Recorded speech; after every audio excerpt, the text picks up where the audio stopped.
হতে চলেছে তাতে আমাদের প্রার্থী তৃণমূল কংগ্রেসের প্রার্থী শ্রীমতী সায়ন্তিকা বন্দ্যোপাধ্যায়ের সমর্থনে 14 এবং 15 নম্বর ওয়ার্ডের সভায় আমার থেকে বয়সে অনেক কনিষ্ঠ ভাইরা এখানে বলে গেছে সুন্দর করে। আমরা রাজনৈতিক জীবনে দীর্ঘ পথ চলার পরও ওদের সুন্দর করে যে ব্যাখ্যা তারা দেয় এত অল্প বয়সে, সেটা সত্যিই আমাদের কাছে অত্যন্ত গর্বের। এখানে উপস্থিত আছেন 14 নম্বর ওয়ার্ডের কাউন্সিলর শ্রী শান্তনু মজুমদার, উপস্থিত আছেন রিঙ্কু সরকার, উত্তম দা আছেন এই ওয়ার্ডের সভাপতি, আছে দীপক দ্বারা সহ, যোগুদ্বারা সহ, আমাদের শিখাদি আছে, এরকম 15 নম্বর ওয়ার্ড ফাল্গুনি আছে, 14 নম্বর ওয়ার্ডে মহিলা সভানেত্রী সহ, এখানে অপূর্ব দ্বারা থেকে শুরু করে দীর্ঘদিনের আমাদের রাজনৈতিক যারা সহসাথী ছিলেন তারা সবাই উপস্থিত আছেন। আমি কয়েকটা কথাই বলবো, তার কারণ হচ্ছে যে আমার পূর্ববর্তী বক্তারা ইতিমধ্যে সারা পশ্চিম বাংলায় তৃণমূল কংগ্রেসের যে নীতি তা নিয়ে বিস্তারিত বলেছে। আমাদের বক্তব্য এটাই যে এই যে বরানগর, সেই বরানগরে রাজ্য সরকার এবং তৃণমূল কংগ্রেসের দায়িত্বপ্রাপ্ত যে সরকার চলছে তারা কোন কাজগুলোর ওপরে প্রাধান্য দিয়েছে। আমরা দেখছি যে ভারতীয় জনতা পার্টি কালকে নাকি আমাদের 15 নম্বর ওয়ার্ডে এসছিলেন প্রার্থী এবং ঘুরে ঘুরে বলে গেছেন যে আমরা চাকরি দেব যদি আমি বিধায়ক হই। আমার বক্তব্য এখানে যে যখন 2014 সালে কেন্দ্রে ভারতীয় জনতা পার্টির সরকার বসেছিল তখন আমরা দেখেছিলাম যে তারা বলেছিল যে প্রতি বছরে 2 কোটি ছেলেমেয়ের চাকরি হবে। আমরা কি দেখলাম যে আমরা দেখতে পেলাম না যে কেন্দ্রীয় সরকারের একটা চাকরিও হয়েছে। আমি তাহলে ভারতীয় জনতা পার্টির সেই প্রার্থীকে প্রশ্ন করতে চাই যে আপনি যা বলছেন যে চাকরি দেবেন, তাহলে আগে আপনাদেরকে এটা ক্লিয়ার করুন যে 2 কোটি চাকরি কোথায় গেল, তার থেকে একটা দুটো নিয়ে এসে আমাদের সামনে হাজির করুন আর বলুন যে এরা কেন্দ্রীয় সরকারের কাছ থেকে চাকরি পেয়েছে এবং 2 কোটির একটা, তাহলেও বুঝবো। মানুষকে ভুল বোঝানোর জন্য, মানুষকে বারবার করে বিভ্রান্ত করার জন্য এরা চেষ্টা করছে। আর কি বলছে যে মাঝে মাঝে আমাদের কাছে বিভিন্ন সাংবাদিক ভাই বোনেরা আসেন, তারা বলেন যে ভারতীয় জনতা পার্টি, মার্ক্সবাদী কমিউনিস্ট পার্টি এরা নাকি বলছে যে রাজ্যে নাকি গণতন্ত্র নাই, আর রাজ্যে যদি গণতন্ত্র না থাকে তাহলে পরে আপনারা কিভাবে ভোটে প্রতিদ্বন্দ্বিতা শুধু করছেন না, যে যা পাচ্ছেন বলে যাচ্ছেন, মানুষকে বিভ্রান্ত করছেন, আর ব্যালট পেপারে দেখবেন যে আপনারা এতগুলো দল পর পর আপনারা দাঁড়িয়েছেন। আমাদের কথা হচ্ছে যে আমরা একটা স্বাধীন ভারতবর্ষের নাগরিক এবং সেই নাগরিক হিসাবে আমাদের দায়িত্ব হচ্ছে যে একটা গণতান্ত্রিক সরকার নির্বাচিত করা। কিন্তু আমরা কি দেখছি যে আমাদের এই গণতন্ত্রকে রক্ষা করার জন্য এবং যে দেশটা চলছে সেই দেশটাকে সঠিকভাবে চালনা করার জন্য কনস্টিটিউশন অফ ইন্ডিয়া যেটা তৈরি হয়েছিল সেটা বারবার করে সেখানে আঘাত আনছে এবং কনস্টিটিউশন অফ ইন্ডিয়ার যে আর্টিকেলগুলো আছে সেগুলোকে বারবার করে ইনফ্রিঞ্জ করা হচ্ছে, ভঙ্গ করছে কেন্দ্রের সরকার। আমি বেশি ডিটেলসে যাচ্ছি না, শুধু আমি একটুখানি বলি যে আমাদের কনস্টিটিউশন অফ ইন্ডিয়ায় লেখা আছে যে ভারতবর্ষ একটি ধর্ম নিরপেক্ষ দেশ, একটা সেকুলার কান্ট্রি। আজকে যখন তারা হিন্দু হিন্দু করেন তখন আমাদের ভাবতে লজ্জা হয় যে স্বাধীনতার এতদিন পরেও যেটা ইংরেজদের ব্রিটিশ শাসনের সময় যে অস্ত্র শানিত করতে হয়েছিল ভারতবর্ষের মানুষকে বিভেদ করার জন্য, আজকেও সেই একই অস্ত্র ব্যবহার করতে চাইছে কেন্দ্রের যে সরকার ভারতীয় জনতা পার্টি চালাচ্ছে তারা। কিছুদিন আগে আপনারা জানেন যে এখনো চলছে special intensive revision of electoral role, SIR এর নামে। আগে থাকতে আমরা কি শুনলাম, হতেই পারত এসআইআর, আমাদের ইলেকটোরাল রোল যেটা আছে সেটা রিভিশন করতেই পারা যায়, কিন্তু কেন উদ্দেশ্য প্রণোদিতভাবে ষড়যন্ত্র করে যখন বিধানসভার ভোটটা দরজায় করাঘাত করছে, ঠিক 60 দিন আগে 70 দিন আগে বলা হলো যে হঠাৎ করে যে এখানে আমাদের এসআইআর করে নাম বাদ দিতে হবে। ওরা একটা টার্গেট করেছিল, বলেছিল যে এত সংখ্যক মানুষের নাম বাদ যাবে। আর মমতা বন্দ্যোপাধ্যায় বলেছিলেন রাস্তায় বসে যে আমি পশ্চিমবাংলার মানুষের পাশে আছি, একটা বৈধ ভোটারের নাম আমরা বাদ দিতে দেব না। আর তার ফলে প্রত্যেকটা জায়গায় আমাদের ভাইরা বোনেরা রাস্তায় থেকেছে 3 মাস। আপনাদের যত সমস্যা হয়েছে সেগুলোকে তারা অ্যাপ্লিকেশন ফিল আপ থেকে শুরু করে সমস্ত রকম সহযোগিতা তারা করেছে হিয়ারিংয়ে। এবং আমাদের সব থেকে অবাক লাগে এটাই যে যারা ক্যাম্পে এসছেন তারা যে সবাই তৃণমূল কংগ্রেসের পরিবারের লোক এমনটা নয়, এসছেন ভারতীয় জনতা পার্টির পতাকা হাতে নিয়ে, হয়তো কোথাও এদিক ওদিক গেছেন দাদারা, তার বইয়েরা এসছে, তার মেয়েরা এসছে। মার্ক্সবাদী কমিউনিস্ট পার্টির দাদারা এদিকে ওদিকে গেলে পরে তার মেয়ে এসছে, তার ছেলে এসছে, তার বউ এসছে। আমরা কিন্তু আমাদের তৃণমূল কংগ্রেসের পরিবারের ছেলেমেয়েরা কিন্তু সেই কাজগুলো কোনো রাজনৈতিক রং দেখে করেনি। সবাইকে সমানভাবে তৃণমূল কংগ্রেসের পরিবাররা আসলে পরেও যেভাবে কাজ করেছে, ঠিক সেইভাবে ভারতীয় জনতা পার্টির পরিবারের লোক আসলে পরেও সেইভাবে কাজ করেছে, মার্ক্সবাদী কমিউনিস্ট পার্টির লোক আসলে পরেও সেইভাবেই কাজ করেছে। কারণ হচ্ছে এটা মমতা বন্দ্যোপাধ্যায়ের শিক্ষা, এটা অভিষেক বন্দ্যোপাধ্যায় শিক্ষা। সবার উপরে মানুষ সত্য, তাহার উপরে নাই, এই কথা আমরা তৃণমূল কংগ্রেসের পরিবার সব সময় মাথায় রাখি।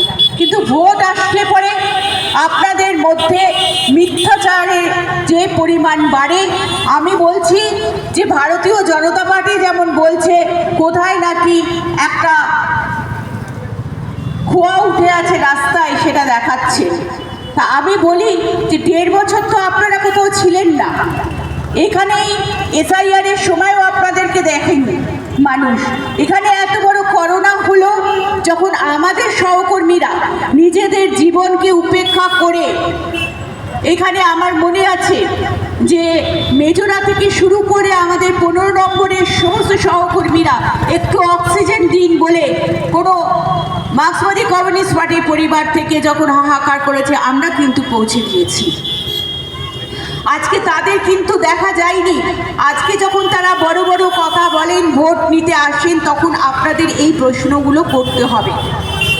এই জায়গায় দাঁড়িয়ে আমাদের মমতা বন্দ্যোপাধ্যায় ঠিক করোনার আগে আমাদের যে ইলেকট্রিক চুল্লি সেটা করে দেওয়া হয়েছিল। এবং আপনারা জানলে অবাক হবে যে যখন এই করোনা আবহে তার প্রিয়জনরা যেতেন না মরদেহ নিয়ে মারা গেলে পরে, তখন কিন্তু বরানগর পৌরসভার আমাদের সহকর্মীরা কিন্তু সেখানে পৌঁছে যেতেন এবং এখানে সমস্ত ব্যারাকপুর কনস্টিটিউয়েন্সি, ব্যারাকপুরের যে এসডিও মহকুমা, তার সমস্ত দাহ এখানে হতো। কারণ এটাই মমতা বন্দ্যোপাধ্যায় শেখান যে মানুষের পাশে থাকতে হবে, মানুষের সাথে থাকতে হবে। আজকে ডেভেলপমেন্ট আপনারা দেখছেন, 2010 সালে যখন আমরা ক্ষমতায় এসেছিলাম, পৌরসভাটা 34 বছর ধরে বামফ্রন্ট সরকার আর 40 বছর ধরে পৌরসভা বামফ্রন্টের দখলে ছিল। একটা টিম করতো আলো, যেগুলো সিএসসি মেনটেন করতো, অথবা সিএসসিকে আজকে বললে পরে 3 মাস পরে এসে একটা 40 পাওয়ারের বাল্ব লাগিয়ে যেত। আর আজকের দিনে দাঁড়িয়ে আমরা দেখছি যে পৌরসভায় এবং রাজ্য সরকার একটার পর একটা এলইডি হাইমাস লাইট থেকে শুরু করে পাড়ায় পাড়ায় আলো জ্বালাচ্ছেন, এবং তার জন্য একটা পয়সাও কিন্তু মানুষের, সাধারণ মানুষের কাছে নিচ্ছে না। রাস্তাগুলোর কি হাল ছিল! আজকে পথশ্রীতে 14 নম্বর ওয়ার্ড, 15 নম্বর ওয়ার্ড, যেহেতু এই জাংশনে আমরা করছি সেহেতু এটা বলছি, 14 থেকে শুরু করে 15 নম্বর ওয়ার্ড থেকে শুরু করে পথশ্রী রাস্তা শুরু হয়েছে। সারা বরানগর জুড়ে 14 কোটি 15 কোটি টাকার রাস্তা তৈরি হয়েছে। আজকে আমরা দেখেছি যে আমাদের ওয়ার্ডে এবং 14 নম্বর ওয়ার্ডে কত রাস্তা কাঁচা ছিল, একটা ড্রেন ছিল না, একটা আলো জ্বলতো না। আজকে মানুষ উন্নয়নের পক্ষে রায় দেবে। একটু আগে আমার পূর্ববর্তী বক্তা বলছিলেন যে শুধু পরিকাঠামোগত উন্নয়ন তো মমতা বন্দ্যোপাধ্যায়, অভিষেক বন্দ্যোপাধ্যায়রা করেননি, বা আমাদের যারা রাজ্যের মন্ত্রীরা আছে তারা করেননি। আমরা এটা দেখেছি যে মানব সম্পদ উন্নয়ন করার জন্য যে একাধিক, একটা নয়, শয়ে যে পরিকল্পনাগুলো, যে কর্মসূচিগুলো, মানব দরদি পরিকল্পনা নেওয়া হয়েছে, সেগুলোতে মানুষের যে তার যে ভেতরের যে ডেভেলপমেন্ট সেগুলোকে কিন্তু করা হয়েছে। তার মধ্যে যেমন কন্যাশ্রী আছে, আমরা দেখেছি যে সবুজ সাথী, তার মধ্যে আপনারা জানেন যে আগে মেয়েদের, নাবালক মেয়েদের বিয়ে দিয়ে দেওয়ার একটা প্রবণতা থাকতো। আজকে কিন্তু কন্যাশ্রীর ফলে এই বার্তাটা মানুষের কাছে পৌঁছে গেছে, এবং যে মেয়েটা পড়াশুনো করে তার কাছে পৌঁছে গেছে যে আগে লেখাপড়া শিখতে হবে, আগে লেখাপড়া শিখে নিজের বিবেকবোধ, চেতনাবোধকে সুন্দর করতে হবে, তারপরে বিয়ে বা সংসার বা কর্মক্ষেত্রে আমাদের যেতে হবে, এই কথাটা। এবং বিয়ে করার বয়স হলে তবেই বিয়ে করা হবে, তাহলে পরে আজকে নাবালিকা বিয়ের ক্ষেত্রে কিন্তু এই কন্যাশ্রী প্রকল্প আজকে সহযোগিতা করছে। এবং যেটা আমরা বলছিলাম যে সব মানুষকে নিয়ে মমতা বন্দ্যোপাধ্যায় চলার চেষ্টা করেন, এই যে কন্যাশ্রী প্রকল্প বলুন, সবুজ সাথী বলুন, এগুলো কিন্তু ডাইরেক্ট বেনিফিশিয়ারিদের সঙ্গে যোগাযোগ করে রাজ্য সরকারের সঙ্গে ডাইরেক্ট বেনিফিশিয়ারি, অর্থাৎ যারা সুবিধাভোগী বা যারা এই প্রকল্পগুলো থেকে সুবিধা পাচ্ছেন তাদের সঙ্গে ডাইরেক্ট কিন্তু কন্ট্যাক্ট করে দেওয়া হচ্ছে। এখানে কোনো মিডল ম্যান হিসাবে আমাদের কোনো নেতা নেত্রী লাগে না। সেটা কন্যাশ্রী হতে পারে, সেটা সবুজ সাথী হতে পারে, সেটা স্বাস্থ্য সাথী হতে পারে। আগে কি হতো যে আমরা দেখেছিলাম যে হসপিটালগুলো একটা আস্তাকুড়ের মতন ব্যবস্থা থাকতো, সাধারণ মানুষ ভিটে মাটি চাটি করে তারা ভাবতো যে যাদের একটু অবস্থা আছে তারা ভাবতো যে আমরা ট্রিটমেন্টটা একটু ভালো জায়গায় করাবো আমাদের প্রিয়জনের। আবার অনেকে এরকম আছেন যে যারা ভাবতেই পারেন না যে বড় নার্সিংহোমে গিয়ে আমরা চিকিৎসা করাবো। তাদেরকে দেখা গেছে যে আজকে স্বাস্থ্যসাথী কার্ডের আওতায় কিন্তু আমরা দেখেছি যে আমাদের প্রিয়জনদের, সেই বড় বড় নাম অনেক আছে, কোঠারি থেকে শুরু করে টাটা বিড়লা থেকে শুরু করে অনেক ধরনের, এতে স্বাস্থ্যসাথী কার্ডের মাধ্যমে আমাদের কিন্তু প্রিয়জনদের স্বাস্থ্য পরিষেবা পৌঁছে দিতে পারছেন। অনেকে তো এসছে 34 বছর ধরে কারা যেন প্রাণভোগরা ছিলেন, তারা তো এই সমস্ত কথা তাদের মাথায় আসে। আজকে লক্ষ্মী ভাণ্ডার, আপনারা জানেন যে করোনার সময় দেখা গেছে যে কত মানুষ কর্মহারা হয়ে পড়েছিলেন। আজকে তার ফলে অর্থনীতিতে তলানিতে গিয়ে ঠেকেছিল, কিন্তু মমতা বন্দ্যোপাধ্যায় এটাও উপলব্ধি করেছিলেন যে যদি খুচরো পয়সা সাধারণ মানুষের হাতে দেওয়া হয় তাহলে পরে কিন্তু জিডিপির হার বাড়বে। একটু আগে সুপ্রিয় এই কথাটা বলছিল, এটা ইকোনমির কথা। এই কথা যখন অভিজিৎ বিনায়ক বলেছিলেন, যখন অভিজিৎ বিনায়করা বলেছিলেন, তখন কিন্তু মোদী সরকার চুপ করেছিলেন, তাদের মাথায় আসেনি বা তারা কোনো কিছুকে পাত্তা দেন না। তার ফলে কিন্তু আজকে অন্যান্য রাজ্যের তুলনায় আজকে মমতা বন্দ্যোপাধ্যায় কিন্তু এই কথা মাথায় রেখে তিনি জানেন যে অর্থনীতিকে যদি চাঙ্গা করতে হয় তাহলে পরে মেয়েদের যেমন ওম্যান এম্পাওয়ারমেন্টের জন্য এই টাকাটা তাদের স্বাবলম্বিতা, তাদের স্বাধীনতা, তাদের যাতে রক্ষা হয় তার জন্য আজকে লক্ষ্মী ভাণ্ডারে করেছে। এবং সেই লক্ষ্মী ভাণ্ডারে কিন্তু যারা বেনিফিশিয়ারি তাদেরও কিন্তু কোনো রং দেখা হয় না, সে তৃণমূল কংগ্রেস না সে ভারতীয় জনতা পার্টি না সেই কংগ্রেস।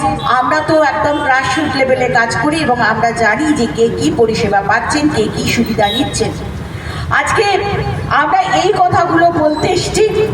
আর আমাদের ওয়ার্ডে ওয়ার্ডে আমি অত্যন্ত বলি যে এটা তো টিম মমতা বন্দ্যোপাধ্যায়ের কাজ।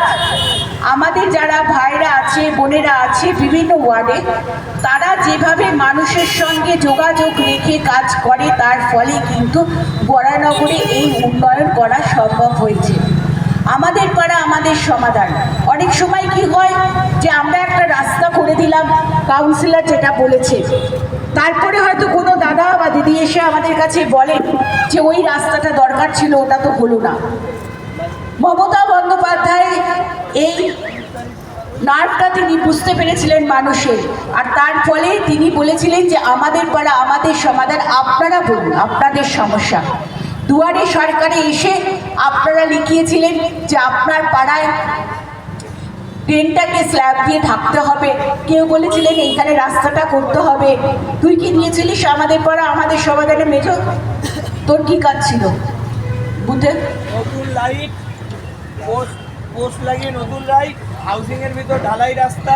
দেখুন, এই যে আমাদের পাড়া আমাদের সমাধানে আমরা দেখলাম যে এই ওয়ার্ডেও লাইট লেগেছে, হাইমাস্ট লাইট থেকে শুরু করে হাউসিংয়ের ভেতরে বিভিন্ন রাস্তা, সেগুলো কিন্তু আমাদের পাড়া আমাদের অ্যাম্বুলেন্স করেছে। এটা ভাবুন, তাহলে কি হচ্ছে, আপনাদের কথায় প্রায়োরিটি দিয়েছে কাউন্সিলর, এবং সেইগুলো যখন আমরা রাজ্য সরকারের আমাদের পাড়া আমাদের সমাধান, আমাদের এখানে কোনো কৃতিত্ব নেই, আপনারা যেগুলো বলেছেন সেগুলোকে প্রাধান্য দিয়েছে মমতা বন্দ্যোপাধ্যায়। আমরা এখান থেকে আপনাদের যা সমস্ত ডিমান্ড সেগুলোকে তুলে ধরেছি এবং তার ফলে কিন্তু কাজগুলো হয়েছে। আজকে তার জন্য আপনাদেরকে কিন্তু ভোটটা মমতা বন্দ্যোপাধ্যায়ের পালকেই দিতে হবে। মমতা বন্দ্যোপাধ্যায়ের প্রার্থী হিসাবে এখানে শ্রীমতী সায়ন্তিকা ব্যানার্জিকে পাঠিয়েছেন, তাকে 19 তারিখ 3 নম্বর বোতাম টিপে জোড়া ফুল চিহ্নে ভোট দেবেন, এই আবেদন জানানোর উদ্দেশ্যে আমাদের এই সভা অনেকক্ষণ ধরে চলছে। আমি বক্তব্য দীর্ঘায়িত করব না, তার আগে বলি যে রিসেন্ট একটা ভাতা ভাতা বলে চতুর্দিকে চিৎকার করছে। সেটা কি না, যারা বিরোধীরা আছেন তারা বারবার করে বলছেন যে বেকার ভাতা, এটা বেকার ভাতা নয়, যা মার্ক্সবাদী কমিউনিস্ট পার্টি এককালে করেছিল বেকার ভাতা, বেকারদের চাকরি না দিয়ে বেকার ভাতা, সেটা এটা নয়। এটা হচ্ছে যুব সাথী। এই যুব সাথীর মাধ্যমে কোথাও পরীক্ষা দিতে, চাকরির পরীক্ষা দিতে কোথাও বাধা নেই।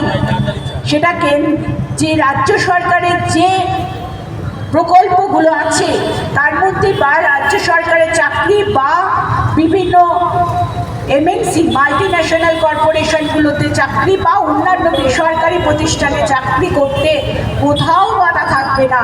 সুতরাং এটা বেকার ভাতা নয়। তাহলে এইটা কী ভাতা? এইটা এই ভাতা যে আমি বড় হয়েছি, আমরা যখন ছোট ছিলাম আমাদের হাত খরচা চালানোর জন্য আমাদের টিউশন করতে হতো। কারণ হচ্ছে যে আমি একটা ছাতা কিনবো, আমার একটা ব্যাগ কিনবো, আমি বাবার কাছে চাইতে পারছি না। আমরা মমতা বন্দ্যোপাধ্যায় এটা বুঝেছেন যে ওই ভাইটা ওই বোনটা যাতে মাথা উঁচু করে নিজের স্বার্থ সামর্থ্য মতন যেমন পড়াশুনোর জন্য সে এই টাকা দিয়ে টিউশন করতে পারে, এই টাকা দিয়ে সে স্বনির্ভর হতে পারে, এরকম বহু প্রকল্প। অর্থাৎ যারা বলছেন যে ভাতা আর চাকরি, ভাতা দেবে না, ভাতা দিচ্ছে চাকরি দেবে না বলে এই সমস্ত মিথ্যা ভাষণ, এই সমস্ত মিথ্যাচার দয়া করে আপনারা করবেন না। কারণ পশ্চিমবাংলার মানুষ, বরানগরের মানুষ অত্যন্ত শুভবুদ্ধি সম্পন্ন এবং সংবেদনশীল। তাই আপনাদের এখানে কেউ ভোট দেবে না, আপনাদের কোনো কথাই শুনবে না। আগামী 29 তারিখ আমরা সদল বলে গিয়ে আমরা জোড়া ফুলে ভোট দেব সায়ন্তিকা ব্যানার্জিকে পুনরায় জয়যুক্ত করে মমতা বন্দ্যোপাধ্যায়ের কাছে হাতকে শক্তিশালী করতে আমরা সবাই মিলে 3 নম্বর প্রতাপ দ্বীপে সায়ন্তিকা ব্যানার্জিকে ভোট দেব। জয় হিন্দ, বন্দে মাতরম, তৃণমূল কংগ্রেস জিন্দাবাদ, মমতা বন্দ্যোপাধ্যায় জিন্দাবাদ, অভিষেক বন্দ্যোপাধ্যায় জিন্দাবাদ, মামাটি মানুষ জিন্দাবাদ।